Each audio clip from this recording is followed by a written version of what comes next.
Apocalypse. We all know how it goes. Seals broken, earth shaking.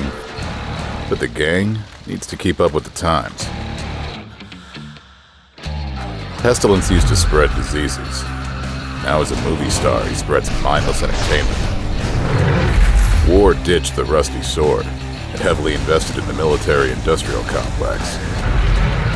The yo-yo effect got the best of famine, and now she feeds off and on her acolytes.